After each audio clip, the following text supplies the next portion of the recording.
Welcome to another segment of the Good Morning Anambra, and this is the Sports Flash with Diana and Prince Kalu Uche, also known as Magic Fingers. A lot of things to talk about in the world of sports. What do you have for us this morning, Dee? Seriously, we have a lot to talk about, but Manchester United, they are always in the news. Yeah. So, yes, they are going to be like one of the trending news we have to talk about from the courts, and also talking about the free launches. Everything in Man United is not free anymore.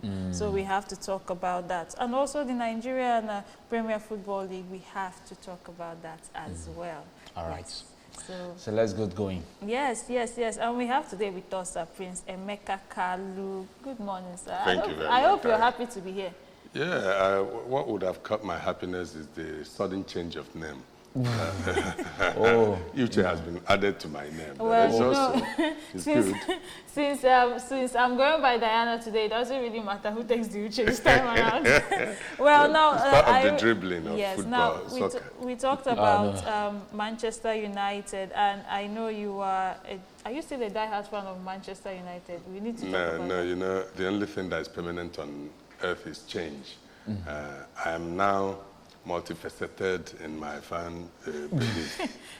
Because Man United is giving you problems. Yes, I'm partly Athens, AEK Athens because of Anthony Martial, partly Aston Villa because of Marcus Rashford. Okay. That means you're a Man United fan, true, knowing that you actually follow Manchester United players, even their ex-players to that level. But let's talk about what is happening in the home front. We have to talk about what is happening at home before we go to the shores of Europe. Yes, now we'll talk about the Nigerian Premier Football League, where Anambra played a 1-1 draw with Shooting Stars, and Rangers, the Flying Antelope, they went high this time around with a 3-0 win over Sunshine Stars. Yes, they went higher than the Stars this time around. And Kwara United played a 0-0 draw with Abia State Warriors, and Nasarawa United actually did play to a 1-0 win over Remo Stars, who are currently the league leaders on the table. And we have Plateau United that actually defeated Bayelsa United 1-0. Heartland played 0-0 with El Kanemi Warriors, while Lobby Stars, they keep losing even with the new head coach, talking about Baba Garano, and they still lost 2-0 to Niger Tornadoes, and Kano Pillars actually defeated Aqua United 1-0. Now this is match day 26. There are still matches that will be taking place today, later by 4 p.m. That is Rivers United taking on Castina United by 4 p.m. and Bendel Insurance will be taking on Ikorodu City by 5:30 p.m. Now, a reminder that the match dates and times can be changed, and if there should be any possible change today or later today before the match, you will be informed and it shall be announced. So this is how we have the table so far. Remo Stars, come rain, come shine, they are still leading the league with 51 points. And Shooting Stars are coming in second place with 42 points on a goal difference of 5. Rangers International, they are third on the log with 41 points and a goal difference of 10. Abia State Warriors are in top 4 with 40 points and a goal difference of just 1. Rivers United round up the top 5 with 39 points and a goal difference of 5. Now, Lobby Stars, no matter what happens, it seems that bottom of the league is still theirs with 23 points and a goal difference of minus 13. Aqua United, they have 24 points, a goal difference of minus 9. Sunshine Stars are 17th on the log with my goal difference of minus 17, while Nasarawa United are 18th with their 27th, 77 points, and they are 18th on the log. Yes, that is what we have for the MPFL. And knowing that this is a very tough league. Talking about Rivers United, Prince Emeka, now you already know how we saw Finidi George, how he crashed out with the Super Eagles squad, and he's been in Rivers United. And at first, there was a time they were actually leading in the league, and now they are actually in the 5th position. It's not doing so bad. So do you feel that he should have started with the league before jumping all the way to the national team? Yeah, sure. You know, consistency matters, and most of the times, just like what's happening to Ruben Amorim, if he started when Eric Ten Hag maybe took them to preseason and all those, maybe it would have been different ball game. But for now, most of the times, when you bring players or coaches in between game, you lose the texture, you lose grip when coming back.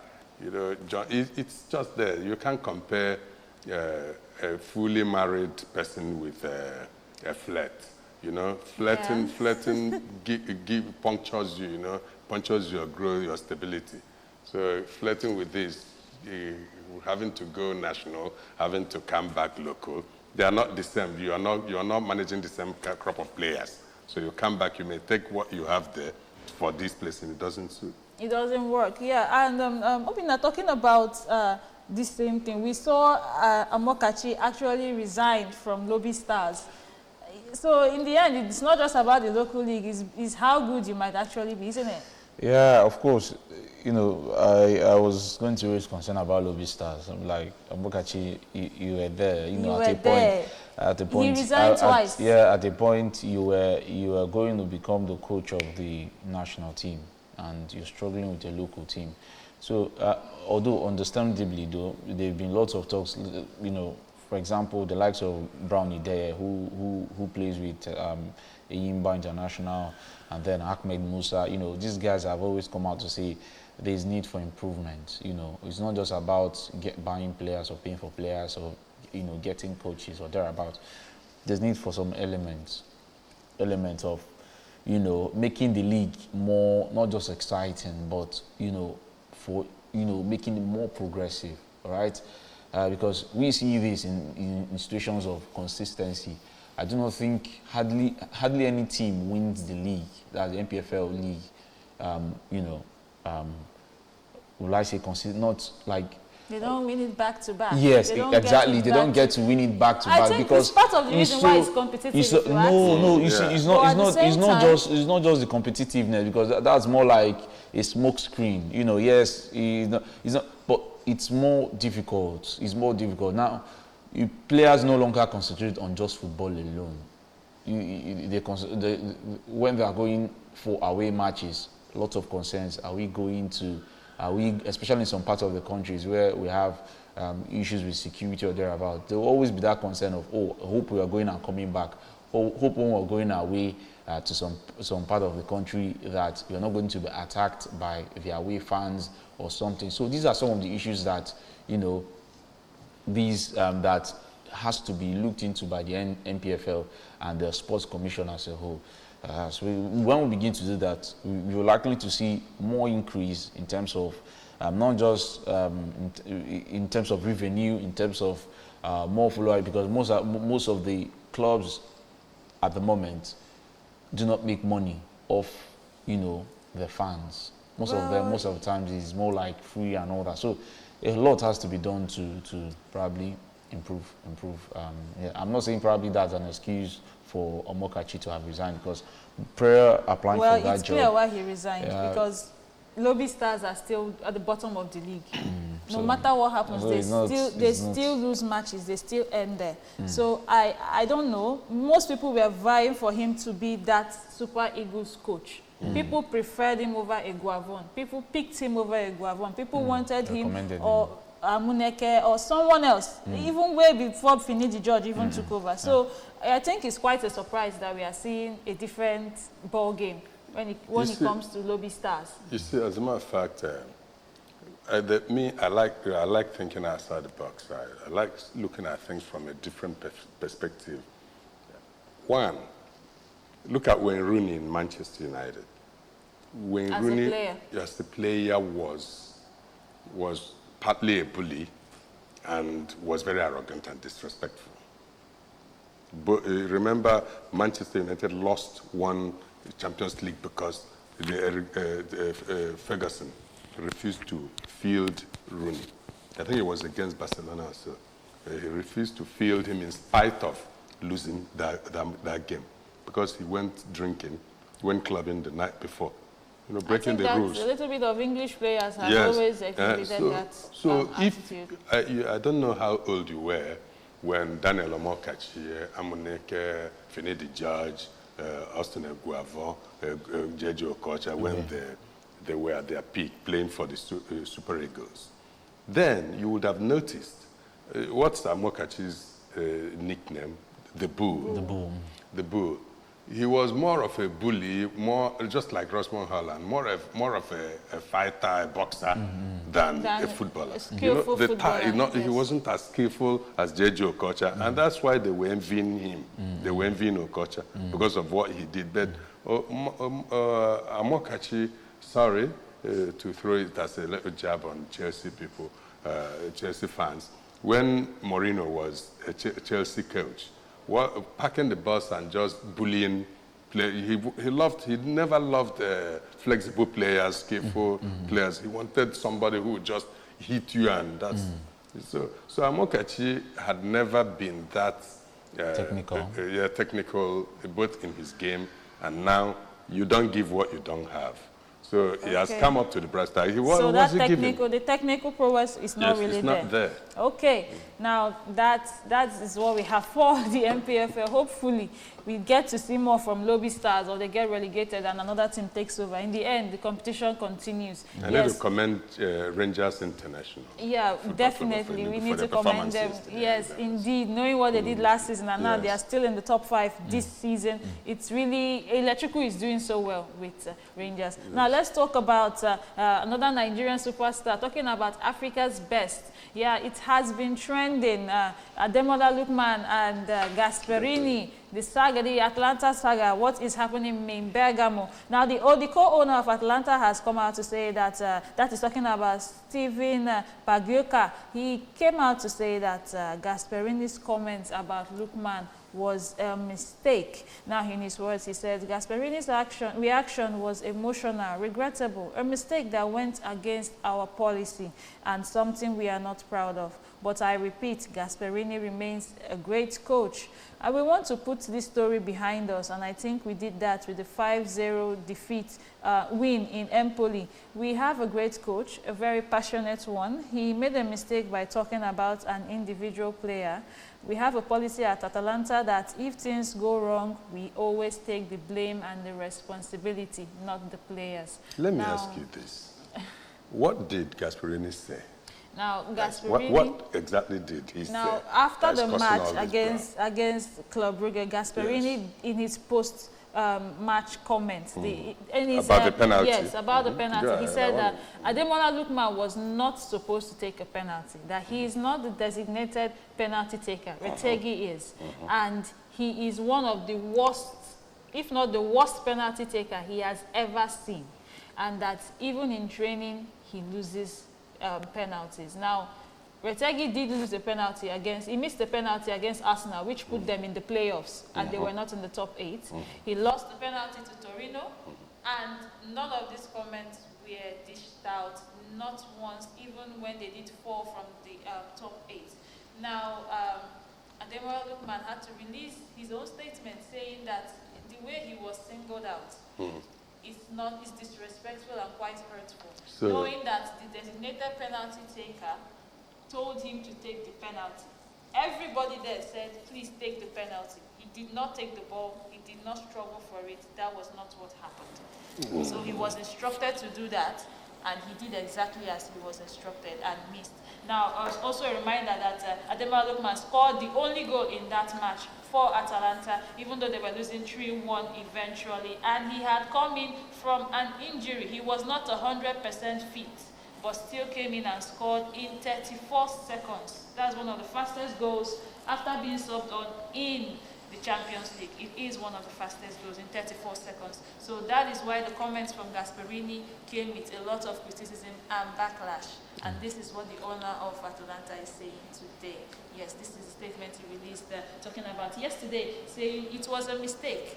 But Gasperini is still a great coach, considering that he has not outrightly apologized or actually make a statement in regards to Lookman. All he said is, I did not mean to offend anyone, and let's leave it at that. He's a great coach.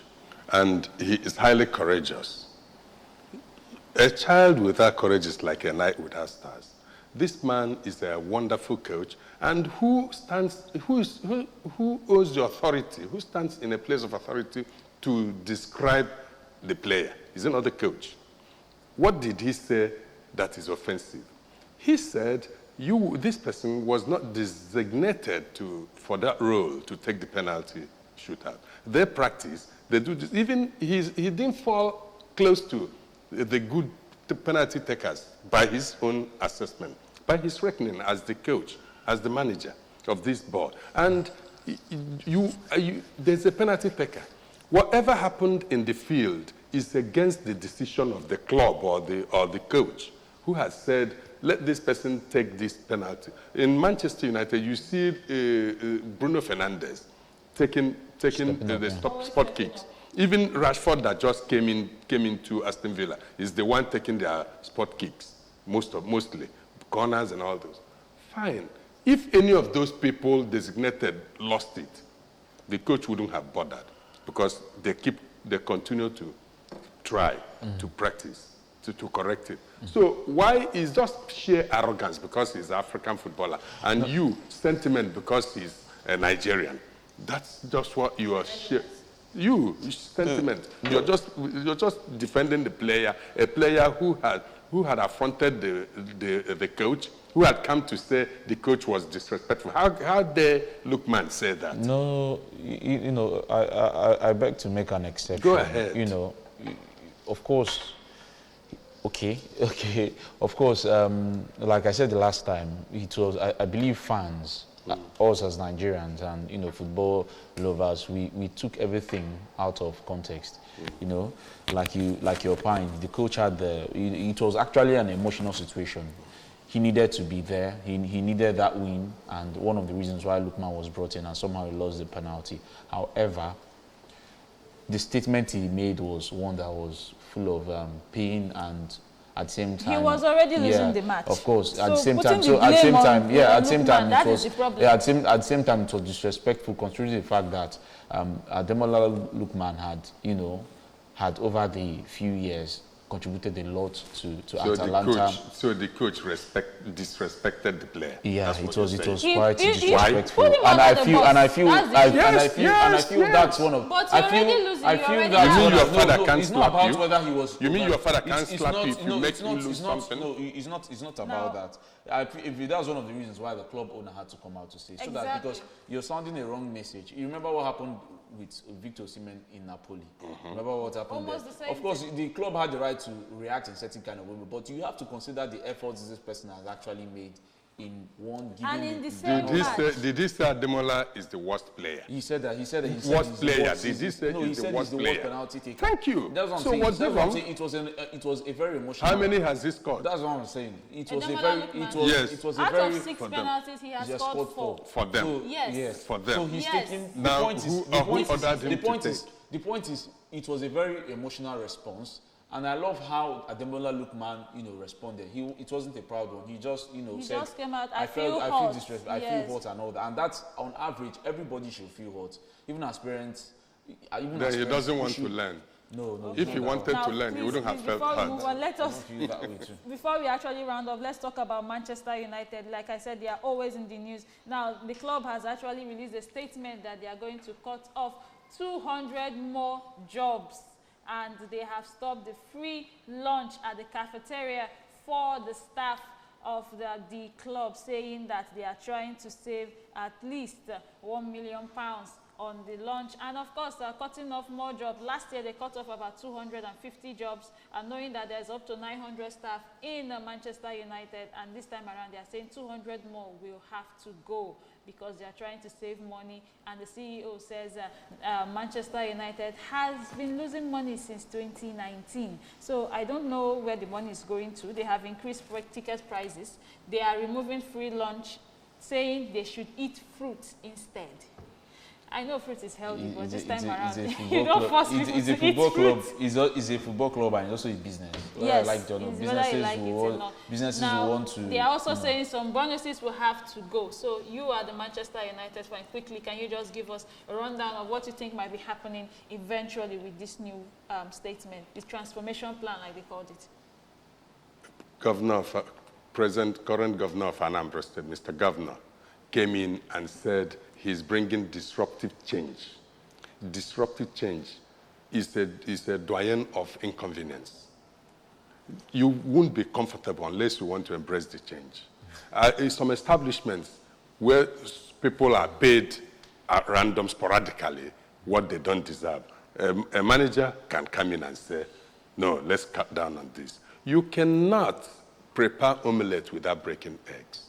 There is no way you want to rebuild. You can see what's happening to Manchester United. Everybody will know it's it. There are people, some superstitious people will say it's spiritual. Some other people will say, yeah, something is wrong. You either blame it on the players or you blame it on the coach or the system. But the system is wrong. Something is wrong there. Yes. The same leaking roof, so many things. Mice. You know, everywhere.